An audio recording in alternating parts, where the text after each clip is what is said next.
धरो नृपातई। जैसे जैसे भगवान एक फन से दूसरे फन पर तालबद्ध नाचते, तालबद्ध, बेताल हो जाएगा तो संगीत बिगड़ जाएगा। अब भगवान सारी सृष्टि तालबद्ध चल रही है। सूर्य समय से उगता है, तारे समय से उगते हैं, यानी सारी सृष्टि लयबद्ध चल रही है। हमारा जीवन भी लयबद्ध चल रहा है। समय सारणी गड़बड़ हो जाए तो हम परेशान हो जाएंगे। इसलिए तालबद्ध, तो जहां जो होना चाहिए। भगवान कैसे 100 फनों पर तालबद्ध नृत्य किए होंगे, और जब नृत्य करते करते भगवान ने उसके फनों को फोड़ डाला। उसे बहुत अहंकार था कालिया को, क्योंकि कई हजार हाथियों का बल था, एक बल में थोड़ा बहुत बल नहीं था। और भगवान ने जब उसके फणों को फोड़ डाला तो उसके फणों से रक्त के फव्वारे निकल रहे हैं। कैसे? और रक्त के जब फव्वारे निकलते हैं और भगवान के श्यामल शरीर पर जब वो रक्त बिंदुएं पड़ती हैं तो ऐसा लगता है जैसे आकाश में चंद्रमा के द्वारा फूलों की वर्षा हो। कल्पना कीजिए, ऐसे भगवान नृत्य कर रहे थे और एक एक करके उसके फणों को तोड़ डाला। भाई ताकतवर तो था, लेकिन भगवान के उदर में तो सारा ब्रह्मांड समाया हुआ है। और भगवान जब पूरी ताकत लगाकर नहीं नृत्य करते थे, थोड़ा भार दिया हुआ। जब वो शक्ति विहीन हो गया, उसको लगा कि अब मेरे प्राण निकल जाएंगे। उसके आंखों में अंधेरा छा गया। पहले तो बहुत गर्जना तर्जना किया, लेकिन जब लगा कि मर जाऊंगा तो उसके आंखों में अंधेरा छा गया। अब अंधकार छाने लगा चारों तरफ। समझ गया ये बालक कोई सामान्य बालक नहीं है, ये साक्षात नारायण है। अब भगवान के शरण में गया। देखिए, जब शक्ति क्षीण होती है तब कोई भी जीव भगवान के शरण में जाता है, भगवान मुझे अब अपना बना। पहले नहीं, अब भगवान के शरण में गया और कहता क्या है? समृत्वा चराचर गुरुम पुरुषम पुराणम, स्मृत्वा चराचर गुरुम पुरुषम पुराणम, नारायणम तमरणम मनसा जगाओ। कालिया ने कहा, हे चराचर की आत्मा, आपकी जय हो। आप समस्त भूत प्राणियों की आत्मा हैं, मैं आपके प्रभाव को जान नहीं पाया। हे भगवान, अब कृपा करके हमें अपने शरण में ले लो। भगवान के चरणों में मन ही मन जब प्रणाम किया तो भगवान ने कुछ नृत्य करना बंद कर दिया। इतने में नागपत्नियों ने क्या कहा? 21 श्लोकों में भगवान की स्तुति की, रोती हुई, है भगवान आप तो न्यायाधीश हैं, चाहे तो दंड दें चाहे तो छोड़ दो। मेरे पति देवता ने अपराध किया है, लेकिन अब आप न्यायाधीश, आप जैसा चाहें वैसा करें।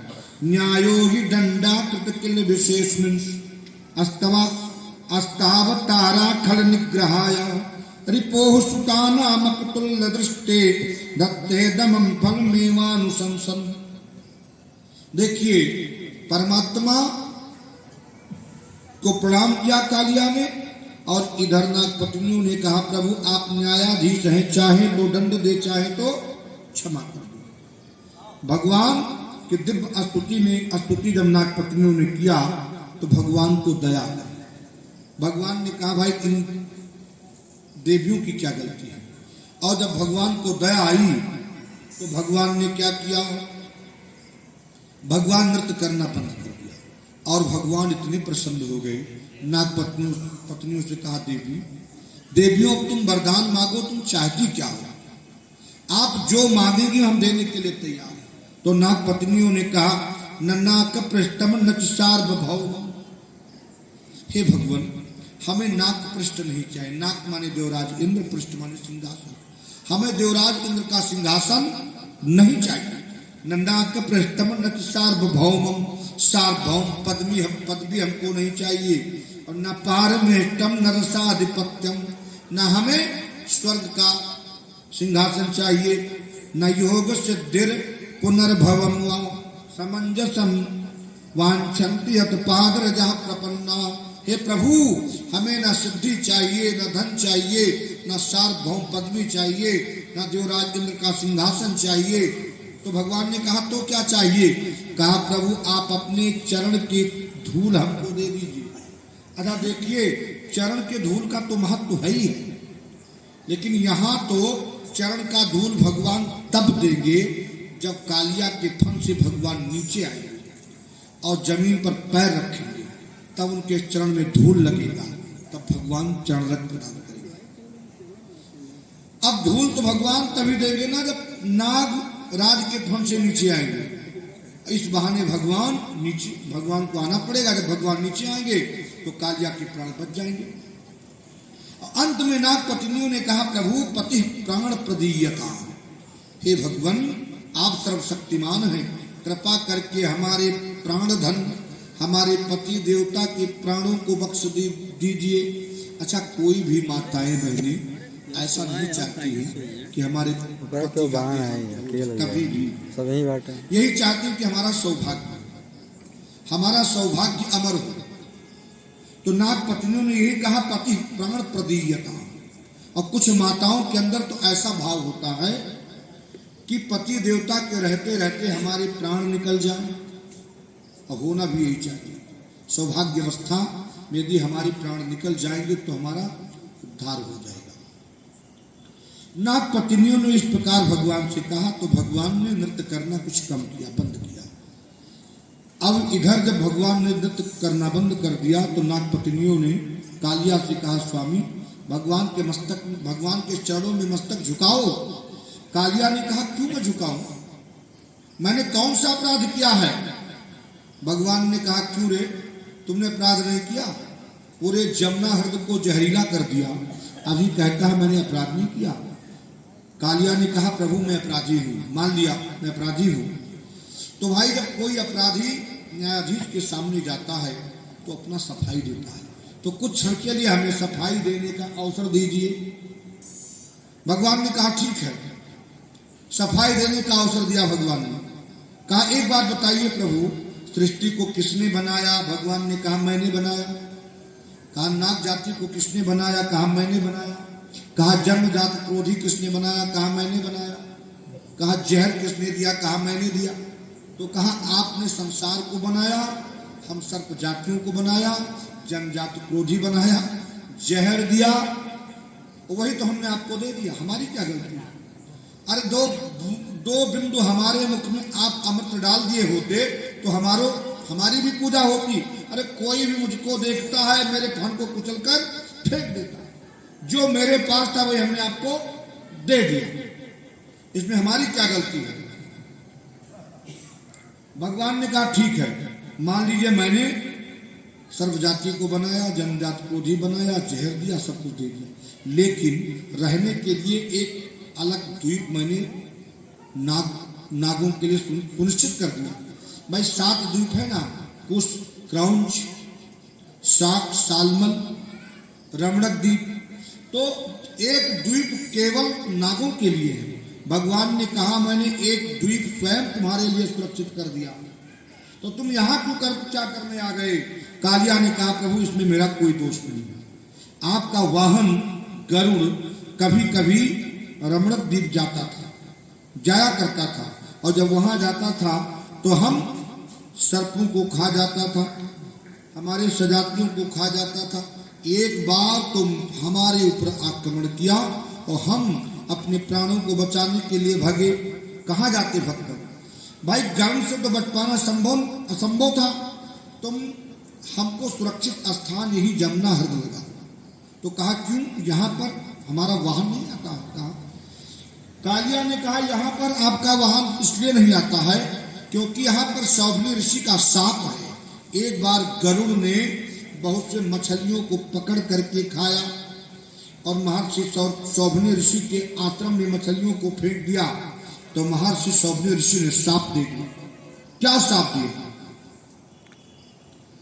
सौभनी ऋषि ने शाप दिया, गरुड़ यदि यहां आएगा तो मारा जाएगा। कालिया ने कहा, इसलिए मैं सुरक्षित अपने आप को महसूस करता हूं और रमणक द्वीप छोड़ करके मैं यहां जमुना हृदय में निवास करता हूं। भगवान ने कहा, ठीक है, अब तुम जा सकते हो। कालिया ने कहा, प्रभु अब मैं जाऊंगा जो तो आपका वाहन मुझे खा जाएगा। भगवान ने कहा, नहीं, अब मेरा वाहन आपको नहीं खाएगा। कहा, क्यों? कहा, मैंने नृत्य करके आपके मस्तक पर अपने चरण के चिन्हों को बना दिया है, आपको देखकर मेरा वाहन प्रणाम करेगा, खाएगा नहीं।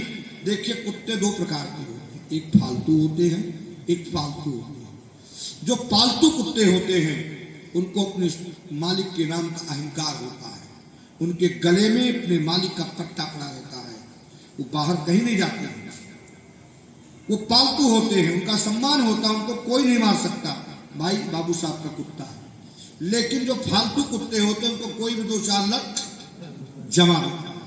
वैसे 2 प्रकार के लोग होते हैं, जो भगवान के पालतू हो गए, अर्थात भगवान को अपना बना लिया, किसी गुरु से जुड़ गए, अपने गले में कंठी बनवा लिया, तो भगवान के पालतू हो गए। अब मान लीजिए उनकी मृत्यु होगी तो यमराज के दूत उनको लेने के लिए नहीं आएंगे, और जो फालतू है उनको तो कोई भी ले जाएगा, कभी भी ले जाएगा। इसलिए भगवान ने यहां पर कहा अब तुम जा सकते हो। अच्छा, हमारा आपका मन भी इसी प्रकार है, कुत्ते की तरह हमारा आपका मन है ना, कहीं इधर दौड़ता, कहीं उधर दौड़ता, कहीं उधर दौड़ता। मन कुत्ता दर दर फिरे, हमारा मन इधर उधर भटकता है, भगवान के शरणों में नहीं लगता। मन कुत्ता दर दर फिरे और दर दर दूर दूर होए, और ये कहीं दर पे टिक रहे, दूर दूर करे न कोई। हमारा आपका जो मन है ना, तो कुत्ता के समान है, इधर उधर भटकता रहता है, और कहीं भगवान के चरणों में आकर के टिक गया तो कहना ही क्या है, फिर तो आनंद ही आनंद है। बोलिए भक्तवत्सल भगवान की। भगवान ने कालिया को रमणद्वीप भेज दिया, भगवान बाहर आए जमुना के हृदय से। अच्छा देखिए, भगवान ने कालिया का मर्दन किया, ध्यान से सुनेंगे, बड़ा आनंद आएगा। भाई कालिया है क्या? तो कहा जो कालिया है यह है वासना, वासना भोग की प्रवृत्ति ही कालिया है। और जमुना क्या है? तो कहा भक्ति है। और भक्ति में यदि भोग की प्रवृत्ति आ जाए, जैसे हम लोग कथा करते हैं, अभी भक्ति है, भगवान का भजन करते हैं, अब इस जीवन में भोग आ जाए, बहुत बढ़िया बढ़िया भोग चाहिए, तो फिर पतन हो जाएगा। बहुत ज्यादा भोग की आवश्यकता नहीं है कि बहुत ज्यादा बढ़िया वीआईपी चैन हो, वीआईपी गाड़ी हो, 2-4-10 अंगूठियां हो, बढ़िया बढ़िया 10-20-50 हजार के कपड़े हो, ये तो सब भोग की प्रवृत्ति है। ये सब नर्क में ले जाने वाले हैं। जहां भोग है वहीं रोग है। सृष्टि की ऐसी कोई वस्तु नहीं है जो उपभोग के लिए मिली है। सृष्टि में परमात्मा ने जिन वस्तुओं को हमें दिया है उसका हम उपयोग कर सकते हैं, उपभोग नहीं कर सकते। और जब हम उपभोग करना शुरू कर देंगे तो वही रोग का कारण बन जाएगा। इसलिए हमें सृष्टि के वस्तुओं का उपभोग ना करके उपयोग में लाना, खाली मूलभूत आवश्यकता जितनी चाहिए, मूलभूत आवश्यकता से ज्यादा नहीं चाहिए। तो यहां पर ये जो कालिया है ये भोग है, कामना है। आजा देखिए हमारे जीवन में प्रभु जी, सेठ जी, आपको मैं लक्ष्य करके बोल रहा हूं। कल मैंने आपके बारे में सुना,